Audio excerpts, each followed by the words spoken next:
2 Switch videos in a week. What is going on here? It should be retro and modern content, Jay. That's what your banner says. I know, but I want to talk about the Switch this week because I did my pickups earlier in the week from the latest Switch games that I've gotten that put me over 200 games in the collection. And today I want to talk about something a little bit more speculative, a little bit more wish list, I guess, is probably the best way to put it. What's going on, everybody? I'm Jay. Welcome to Square Pegs. You look wonderful today, by the way.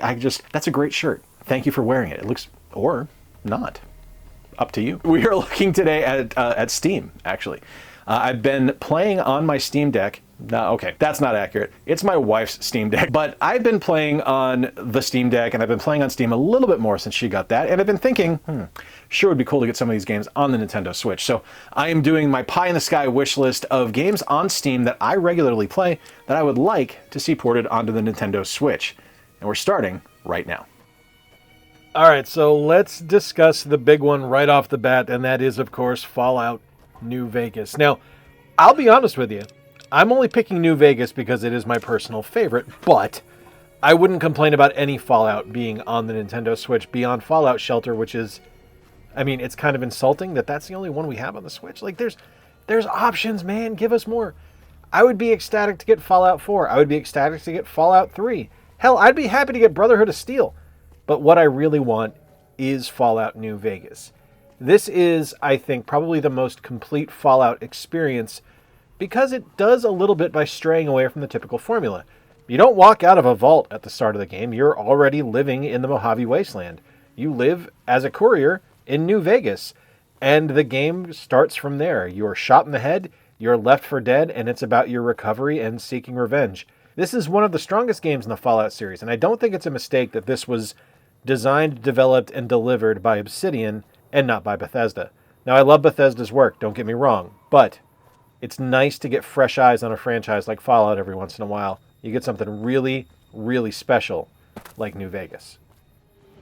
As someone who has long had a distinct love of classic movies, and especially like classic crappy B movies, I grew up watching them. Our Fox affiliate up in Massachusetts used to play them every Saturday, so I'd watch all these ridiculous 1950s monster movies.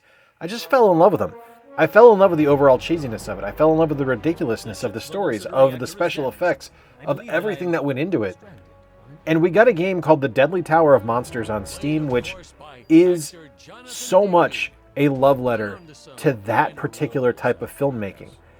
And the game is presented brilliantly well. Like, this could just be a simple kind of cheesy 1950s sci-fi romp, and it is, don't get me wrong, but it also plays itself off as a comedy by putting the director's commentary over your gameplay as you're going through.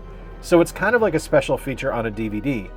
It's ridiculously amazing, it's incredibly creative, and it plays really well. The Deadly Tower of Monsters is amazing. This is one that I don't know a lot of people that know about this game, but I think this is something that more people should know about, and I think the Switch would be a perfect place for it because it's not a graphical powerhouse. It's not terribly involved and over the top like a lot of really high-end PC titles. This would fit in and be perfectly at home on the Nintendo Switch. As a lifelong Dungeons & Dragons fan and a lifelong video game fan, it's sad to me that we have really not had a ton of spectacular Dungeons & Dragons games. Now, we've had great ones, don't get me wrong. Baldur's Gate 3 springs to mind right off the top of my head, but I'm talking like more classic games. Now, there's games like Hillsfar and things like that people love. The original Neverwinter Nights is great. Icewind Dale trilogy is wonderful, but the one I want to see on the Switch is Dungeons & Dragons Chronicles of Mystara, which is a collection of arcade games from Capcom of Dungeons & Dragons Tower of Doom and Dungeons & Dragons Shadow over Mystara. And this one hurts because it was on the Wii U. Like, of the entire concept of the Nintendo Switch, and the thing that people think the most about it is that it is a Wii U port machine, why I haven't had this one physically released yet and brought over to the Nintendo Switch is just driving me insane.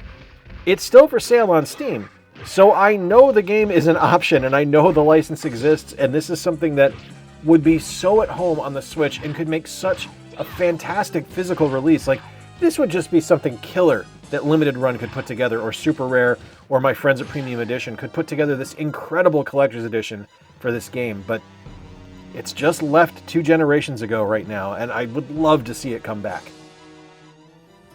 On the video earlier this week, card on screen right now, showing off my different pickups for the past few months to put me over 200 games in my physical Switch collection, I talked about my love of Catan. And I do love that game. It's one of my favorite all-time board games. But there's another one that I absolutely love, and I love the digital version of it, and I would love to have it on the Nintendo Switch because it plays beautifully well, and that's Ticket to Ride. Ticket to Ride is a game about building rail lines, and you pick your routes that you want to complete. You have to draw cards. You use those cards to complete lines, and whoever has the most routes completed, the most train cars down, and the longest route is going to end up winning the game. It's a very simple and very straightforward title, but when you get into a good multiplayer rhythm and a good multiplayer version of this game, it is absolutely spectacular. This would be perfectly at home on the Nintendo Switch. If you toss in touchscreen controls as well, this game would sing. I would love to see Ticket to Ride come over to the Switch. It's almost a perfect console for good digital board game experiences. I thoroughly enjoy a good exploration game. Curious Expedition and Curious Expedition 2 are two of my favorites. Those are already on the Switch. One of my other favorites is this one here. This is called Renowned Explorers. And this is a little bit different than Curious Expedition, which tends to lean far more serious and be a little bit more difficult. Renowned Explorers is kind of the more relaxed, more forgiving version of that game. What you have to do with Renowned Explorers is you pick a team. You have a team captain, which is your main character you're going to use as kind of your avatar as you explore. You're also going to pick two other teammates, and you're going to be able to pick from fighters, scouts, scientists, and speakers. So each character is going to have a different skill set and a different ability. Now, as you play, you're going to use those different abilities and different skill sets to solve puzzles, to complete challenges, to win fights. And the fights are really interesting because it's not just a physical combat.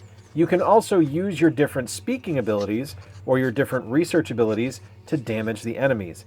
And you're going to have different win conditions that are going to give you different bonuses. So if you were to go into a particular fight and it said, your enemy will respect you more if you use insults to win, and you end up beating more enemies with insults than you do with physical fights, you'll gain a bonus at the end of it. It's a really clever game. It's really fun. It's a gorgeous looking game too. Like, the art style is fantastic. Just a wonderful experience. If you dig exploration games and ones that are going to be a little bit off the beaten path and a little bit different, Renowned Explorers is awesome. And again, touchscreen interface on the Switch would lend itself perfectly to this title. Hey, real quick, I'm breaking into the video right now. If you're going to be in Columbus, Ohio this weekend on June 1st at the Kasich Center at the Ohio State Fairgrounds, I will be in attendance at CorgsCon. This is Ohio's longest running video game convention. It is an amazing show full of incredible people. There's going to be a whole slew of amazing guests there. Myself, Gary from Rock Solid Productions, Mr. Rightway, Game Dad, Nintendo, RNG Gamer, a bunch of other people. Caps Off Gaming is going to be there. It's going to be amazing. I would love to see you if you're going to be in the area. If you're going to stop by, look me up, say hello. And now, back to the video. Longtime viewers of the channel will know that I am a huge fan of Greek mythology. I have been my entire life. One of my favorite NES games is the Battle of Olympus. And this game here is called Apotheon. And I really, really appreciate not only the look of this game, but the actual design and the way the game plays. So you'll notice right off the bat, this doesn't look like really anything else that's ever been made as far as like a side-scrolling platformer combat game. It looks like Greek pottery come to life. The animations are a little more stilted and less fluid than normal platformers because, again, you're playing pottery come to life. And it's brilliant. The gameplay is fantastic. The soundtrack is wonderful. It's such a unique take and such a unique use of an art inspiration to make a fantastic game that I couldn't help but love this one. Like, I was sold on this from jump. Like, I wasn't going to be doubting whether this game was going to be any good or not just because of the kind of pedigree behind it and the idea and the art style. But I was so happy to get this and experience the game and find out how excellent it really was in practice. This has released on the PS4, so there is precedence for it to come to home console. I would love to see it on the Switch. Since Nintendo seems bound and determined to not give us a brand new Star Fox game on the Nintendo Switch, you know what? I think that we should put it into our own hands and we should just bring over X-Zodiac from Steam. X-Zodiac is a game that's still in early access on Steam, so it's got a chance. There's an opportunity that we could see a port over onto the Nintendo Switch, but for now, it's the most loving tribute I have ever seen to the game Star Fox. This plays like what I would hope Star Fox 64 would play like. It's fast, it's fluid, it's fun, it's beautiful to look at. It's deliciously retro with its sharp, angular polygons and just fantastic overall design work. It's a loving tribute to a fantastic series of games that have just kind of been forgotten since Star Fox Zero. Now, yeah, I realize that was only a generation ago, but we're going on over 10 years now since we've gotten a Star Fox game, and man, sure would be cool to get something like it on the Nintendo Switch. X Zodiac is a wonderful title. It's a lot of fun, plays brilliantly well, and if you dig Star Fox, you'd want to see this on the Switch too. Antihero is the kind of game that you want to play when you just kind of want to be the bad guy. You take control of a thieves guild, and as you play, you are going to be going into different homes, robbing them blind, putting people in place to blackmail officials, to steal from the church. It's just deliciously evil. And it's not evil to the point where it's something like, oh, you're like very clearly a bad guy, so if there's any kind of like weird moral area there for you, you'll be okay with this one, because at the end of the day, it's just a turn-based strategy game where you're trying to beat a level just like you would in like a game like Fire Emblem. It's just less combat focused and more stealing focused. Now, there is combat. You're able to form gangs and have thugs and stuff like that that are going to be able to protect the different areas of the map for you, and your main character can attack other characters.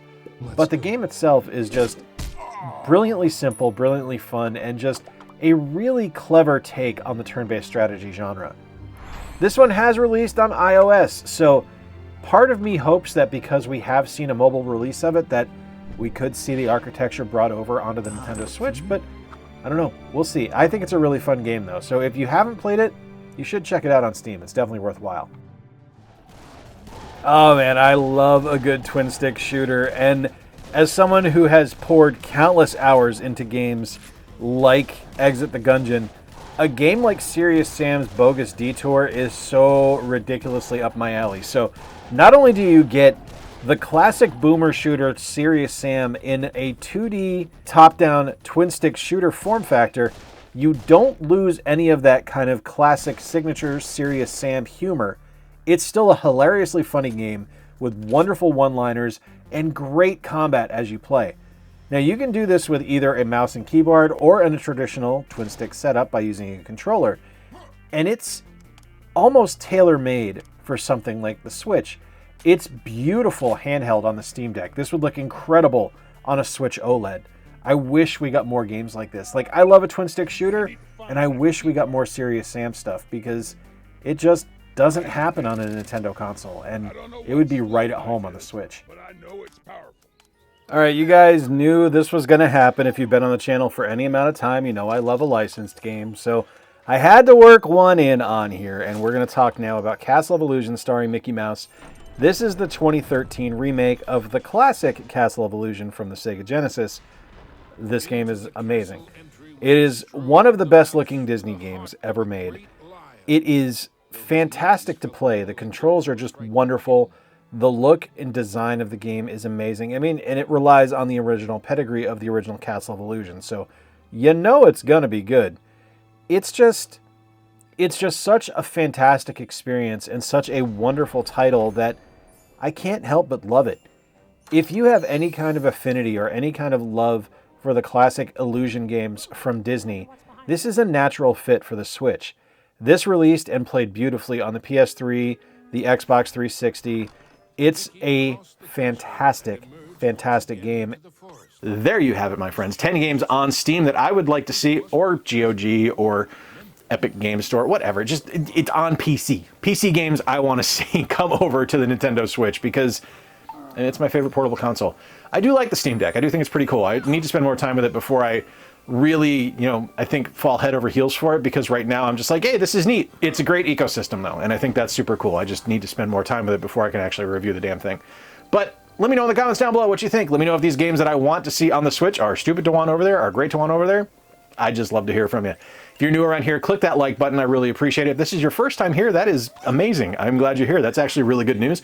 If you enjoyed the video, why don't you click that subscribe button down below? I'd love to have you stick around. And if you didn't, let me know why. Let me know in the comments down below. Every bit of constructive criticism helps the channel grow. So until next time, folks, I've been Jay. Appreciate you spending a little bit of time with me. Remember to play more games, stay square, and take care. I'll talk to you soon.